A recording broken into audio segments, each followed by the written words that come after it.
All right, Matt and Jesse are back, and this is chapter 2. This is the Scotch game with knight f6 on move 4. How are you doing, Jesse? I'm doing great. We did chapter one yesterday. We don't always do these in chronological order from like chapter one to chapter 10 in this course. So let's see what chapter two has in store for us. So the first few moves should look familiar.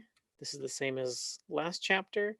And here is the fork in the road. So knight f6. Last chapter was bishop c5. Yeah, and these are the two most popular moves by far, knight f6 and bishop to c5. And you see both of them at high level play. And our recommendation here is to play knight takes c6. And we're going to look at b takes c6 and d takes c6. But b takes is by far the most popular move. This is going to be 9 lines of this chapter. D takes will be 1 line. And in this position, what are we going to play, Jesse?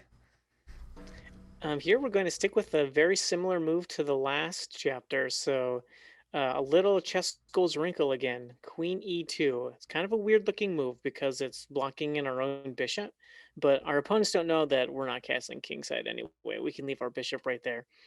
And here, so queen e2 is actually the fifth most popular move in this line, and it scores better than all the other lines. I love it. Yeah, so why would we not play it, right? Especially it fits in with our other repertoire.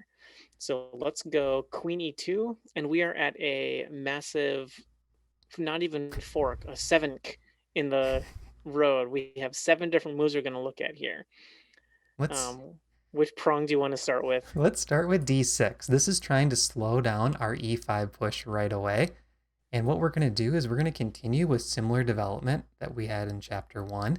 And we're going to play kind of a combination of knight to c3, bishop to e3, and get castled queenside.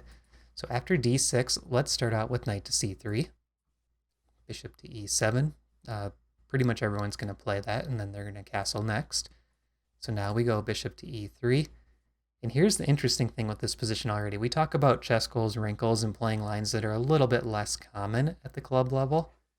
In this position, in the huge Lichess database of club level games, these are games of players like 1600 to 2200, Rapid and Blitz, actually Rapid and Classical. This was only played 6 times, and White won all 6 games. Can you believe it? It's pretty crazy, but I hope that these guys kind of are going for the same plan as us. It sure looks like it. Excellent winning chances. So Black here is going to castle. Now we queenside castle. And I know what you might be thinking if you're watching this video. Why would we queenside castle when Black has this half open B file pointing at our king?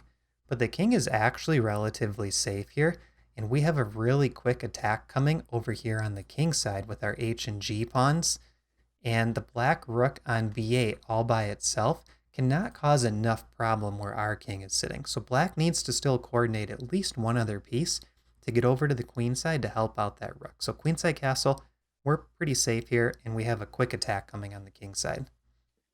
Yep, that's a common theme where our attack is going to be a lot faster. We have these tempo moves with our pawns, and they're going to need to kick, and we're going to kick their pieces away. They don't really have a tempo move on our knight. They're lacking a B pawn, and this D pawn is pretty blocked. So that's going in our favor. So after castles, let's look at knight g4. So attacking our bishop.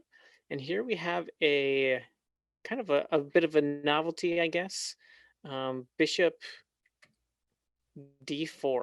So retaining the bishop and putting it on this nice diagonal. Yeah, and this is a move where usually you see bishop to d2, but like we were talking about, we're already at a small number of games. This was an idea that Stockfish helped me pick out, and it's the strongest option. We get the bishop pointing at the g7 square, and we're ready to push our pawns next. So now we continue with bishop to f6, a natural looking move. And here our recommendation is to play pawn to f4, and here comes the attack. And sometimes we go h3, g4, and that's coming up. But in this case, we are also looking at an immediate e5 if black doesn't do something right now to prevent it. So most common move, bishop takes d4. We take back, and black will play rook to b8 most likely, hitting the b2 pawn. And now how do we get our kingside attack rolling? Yep, so we can just start pushing these pawns. H3, knight's got to go somewhere. Don't stop there. G4, all these pawn moves are all good. And, well, maybe not this one. So we are very happy here. We have a we have a huge attack coming. So as always, we leave you with the plan. So we can play bishop G2, fianchetto the bishop, kind of get the rooks into the center and push the pawns. Maybe slide the king over at some point too. And there's even kind of a cool idea of rook a4 when I was looking at lines. So g5 is obviously an idea, kicking the knight. The moves Jesse mentioned over on the king side, but rook a4 is kind of a sneaky move where if you just pick up this a pawn and black still doesn't have an attack against our king, maybe we're just up a pawn in the endgame and this a2 pawn makes the difference. So really nice position. And the engine does say we are up 1 point here. So that's something that we're going to continue to do in this e4 course. Give you some evals so you know where you're at. We're already +1, so it's a nice position for us. All right, now let's look at bishop to e6. This is a more direct option, I think. Black is trying to put this bishop in the center, so we see it's controlling some of these squares. It points at a2. It's still watching over f5. And the move that black really wants to play is pawn to d5. So like you mentioned earlier, Jesse, there was no kind of pawn moves to attack our knight. d5 is a move that black would like to play, but they got to be careful because our rook is sitting on d1. So that's one reason that they'll play bishop to e6. You have to support this pawn push. And we have a sneaky looking move here. So a nice normal f3 looking to expand on the king side, but that's not exactly our plan. So if black continues with d5, we have a really nice tactical operation here. So we're actually going to ignore all the center tension and swing our queen over to a6 and attack this very weak pawn.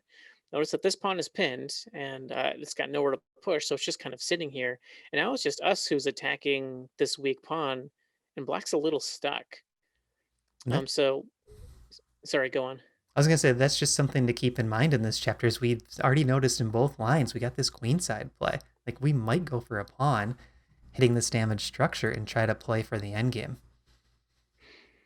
Yeah, and so let's say black tries to defend the c pawn without moving the bishop back.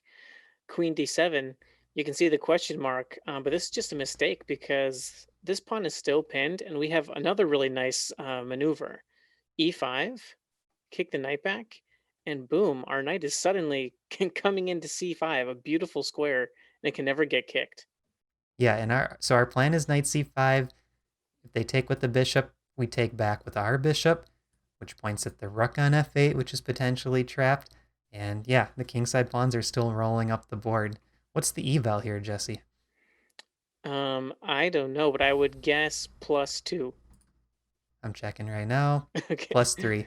It's not Plus in three, the okay. notes, but you're really close. So this is a great position for white. This is just a real nice tactical shot too, knight to e4, causing a lot of problems for these passive black pieces.